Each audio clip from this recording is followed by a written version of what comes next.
Bismillahirrahmanirrahim, ketemu lagi dengan Miss Sari. Di video kali ini Miss akan mereview materi peluang, beserta pembahasan contoh-contoh soalnya ya, untuk persiapan menghadapi penilaian harian nanti. Oke, disimak baik-baik ya. Di ulangan nanti, peluang akan ada 20 soal pilihan ganda semua nih ya.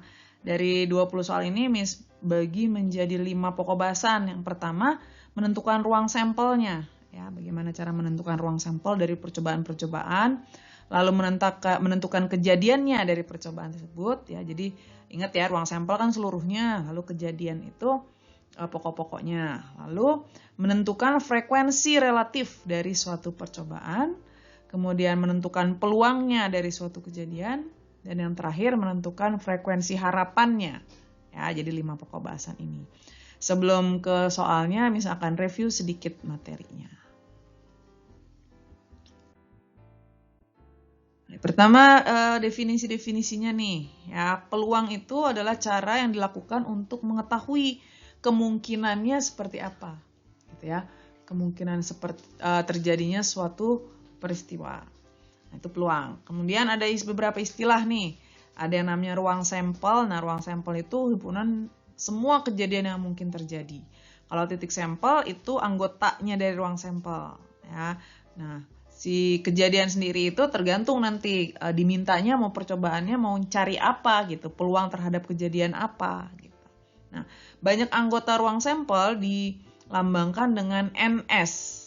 Ya, nanti kalau kejadian lambangnya dengan NA. Kalau kejadian A berarti NA, kejadian B berarti NB. Lalu yang ketiga, peluang kejadian sederhana. Nah, peluang A itu adalah NA per NS. Nah, jadi kita harus tahu dulu nih kejadian dari yang dimaksud apa. Nah, kita tinggal lihat nanti ada berapa banyak anggotanya. Nah, itu lambangnya NA. NS tadi banyaknya ruang sampel. Maka peluang A adalah NA dibagi NS.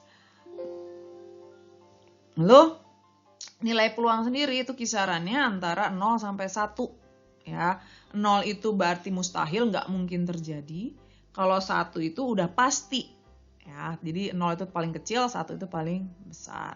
Ya, peluangnya antara 0 sampai 1.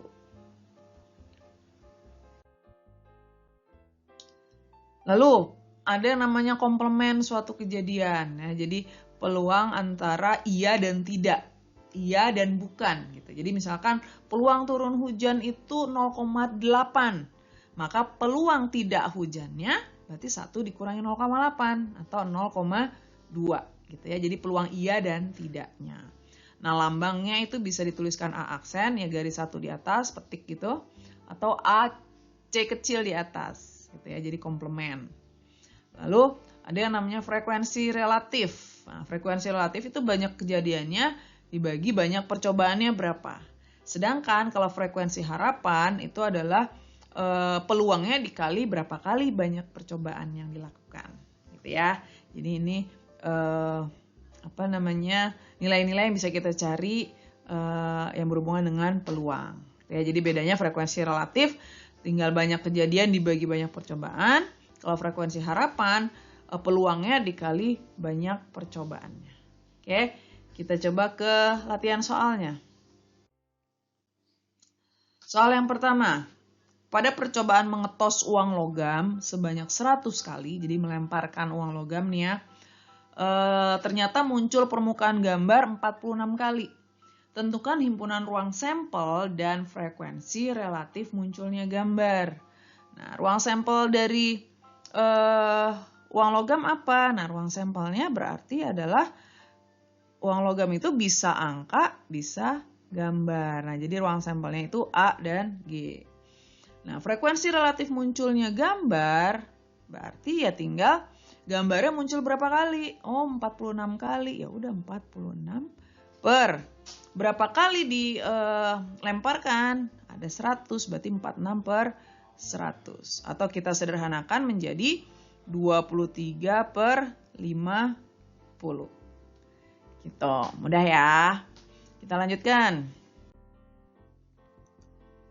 3 mata uang logam dilempar bersama-sama. Peluang munculnya 2 angka dan 1 gambar adalah, nah ingat cara menentukan jumlahnya ruang sampel. Nah 3 mata uang logam, berarti kan uang logamnya ada 3. Misalkan uang pertama, uang kedua, uang ketiga.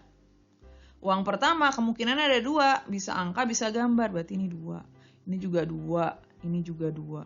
Tinggal kita kali deh. 2 kali 2 kali 2 sama dengan 8. Maka NS-nya ada 8. Lah, lalu kejadiannya itu adalah munculnya 2 angka dan 1 gambar. Kita tentukan dulu nih kejadiannya apa aja.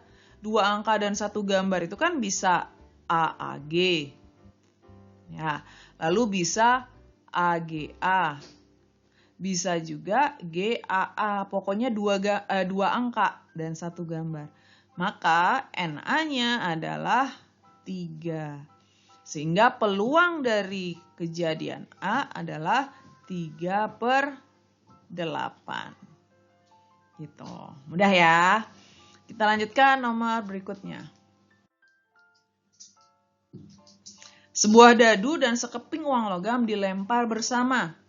Peluang muncul gambar dan angka ganjil. Oke, kita tentukan dulu sampelnya nih. Dadu. Nah, ini dadu sama uang. Dadu ada 6 kemungkinan. Ya, dari 1 sampai 6. Lalu uang logam ada 2 kemungkinan. Nah, tinggal kita kali. Inilah NS-nya. 6 kali 2, 12. Nah, kejadian yang diminta adalah muncul gambar dan angka ganjil. Berarti gambar dan angka ganjil G1, lalu G3 dan G5. Nah, berarti NA-nya ada 3. Peluang dari kejadian A berarti NA-nya 3 dibagi 12. Sederhanakan jadi 1/4. Gitu, mudah ya. Kita lanjutkan lagi nomor 4. Dalam suatu kantong terdapat 10 bola bernomor 1 sampai 10. Nah, berarti ada 10 bola. NS-nya ada 10. Nah, peluang kejadiannya bola bernomor bilangan prima. Nah, bilangan prima nomor berapa aja berarti? Ada 2, 3, 5, 7. Maka banyaknya anggota A ada 4. Peluangnya NA per NS 4/10. Kita sederhanakan jadi 2/5. Oke, mudah ya. Kita lanjutkan lagi contoh soal berikutnya. Sebuah kartu diambil dari setumpuk kartu bridge. Maka peluang terambil kartu as adalah, kartu bridge itu apa sih? Kartu bridge itu yang ada gambarnya, pertama warnanya dulu nih. Kartu bridge itu terdiri dari 2 warna. Ada warna merah, ada warna hitam. Ya, warna merahnya itu terdiri dari 2 gambar. Ada gambar hati, ada gambar wajik atau kayak layang-layang gitu. Yang hitamnya ada sekop, ada keriting. Nah, tiap gambar ini terdiri dari 13 kartu. Nah, terdiri dari 13 semua nih. Maka total kartu bridge itu ada 13 kali 4. Kartu bridge itu ada 52 buah. Nah, NS-nya nih ya. Tulis di sini. NS-nya ada 52. Nah, tiap-tiap kartu ini 13-nya itu terdiri dari apa aja? Nah, biar sekali nulis aja. 13 itu terdiri dari pertama as. Lalu angka 2, 3, 4, 5, 6, 7, 8, 9, 10. Lalu ada jack, queen, king. Nah, jadi ada 13 kartu. Jadi hatinya ada as 2, 3, 4, 5 sampai king, sampai K ya. Wajiknya juga dari A sampai K, sekopnya dari A sampai K, keritingnya ada A sampai K.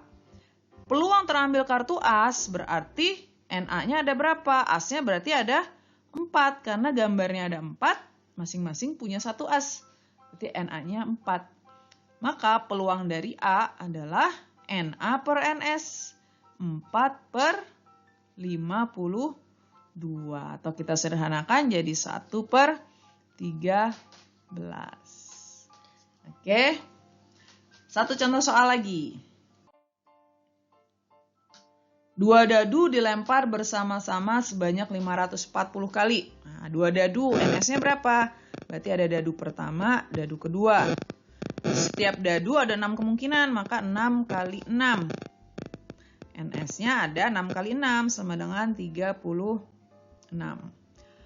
Lalu dilemparnya sebanyak 540, berarti N-nya 540.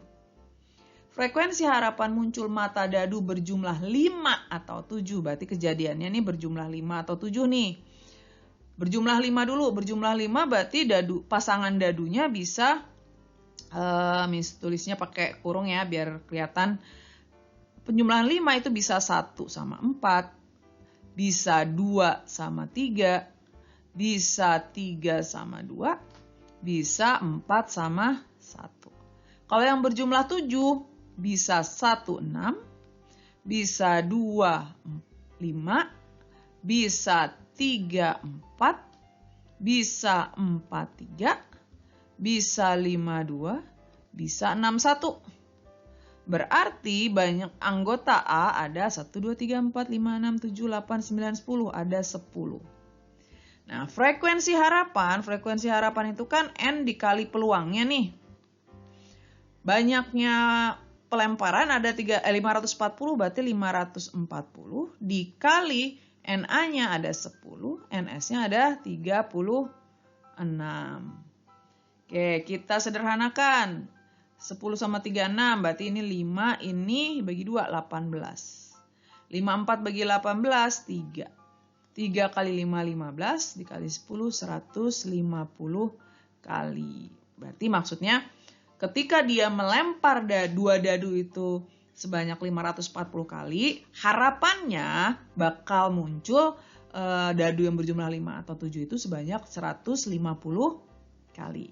Gitu. Mudah ya. Jadi prinsipnya adalah kalian harus sudah bisa menentukan banyak anggota ruang sampelnya, lalu bisa memahami, mencerna maksudnya apa sih kejadian yang diminta, supaya bisa menentukan banyaknya anggota kejadian yang diminta. Lalu bisa menentukan peluangnya. Kalau peluang kan tinggal NA per NS. Kalau frekuensi harapan tinggal dikali dengan jumlah percobaannya. Gitu ya. Mudah-mudahan penjelasan dari Miss bisa difahami dan bisa membantu kalian nanti dalam mengerjakan penilaian hariannya. Oke, mohon maaf kalau ada kesalahan. Kita ketemu lagi di video-video Miss Sari berikutnya.